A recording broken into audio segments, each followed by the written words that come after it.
That interview में sir problem जो मैंने फेस करी थी, specifically the reason for the hobbies and some of the very detailing of the current events.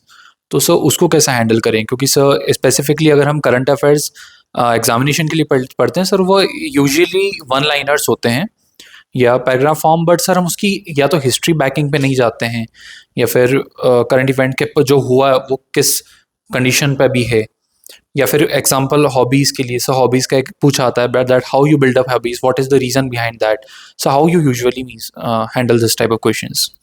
Current affairs में start करूंगा। तो देखो, जो कॉम्पिटिटिव एग्जामिनेशन है इनमें करंट अफेयर्स वन लाइन में पूछा जाता है ऑफ कोर्स, बट एसएसबी में जो करंट अफेयर्स है वो देखता है कि आपकी लॉजिकल थिंकिंग कैसी है, आप कितने रैशनल हो चीज़ों को लेकर के। अभी हमने देखा कि वापस से हम फ्रांस से रफाल परचेस कर रहे हैं, तो आखिरकार हमें अभी फिलहाल इतनी नंबर में रफाल परचेस करने की जरूरत क्या पड़ी, जबकि हमारा तेजस भी चल रहा है, एम का भी आ रहा है। तो आप उसके पीछे क्या रीजन देते हो, दैट मैटर्स। तो आपको पता भी है या फिर नहीं पता है, एफकेट का एसएसबी अगर आप देने जा रहे हो तो आपको पता होना चाहिए कि हमें squadrons or section and what is the current capacity. तो अगर गैप है तो गैप कैसे फिल होगा, अगर वो गैप इतना ही कंटिन्यूस रहता है लंबे टाइम तक तो उससे हमें क्या नुकसान हो सकता है।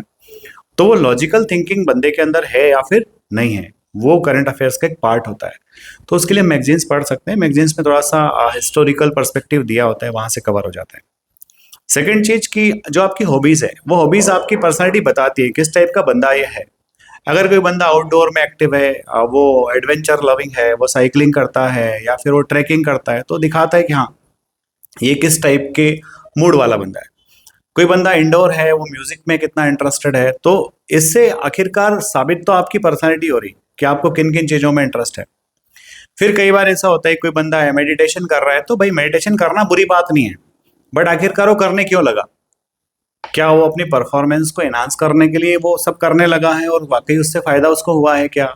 या फिर कई बार ऐसा होता है कि कहीं डिस्टरबेंस हो रहा था लाइफ के अंदर, उस डिस्टरबेंस से बाहर आने के लिए उसने मेडिटेशन शुरू किया।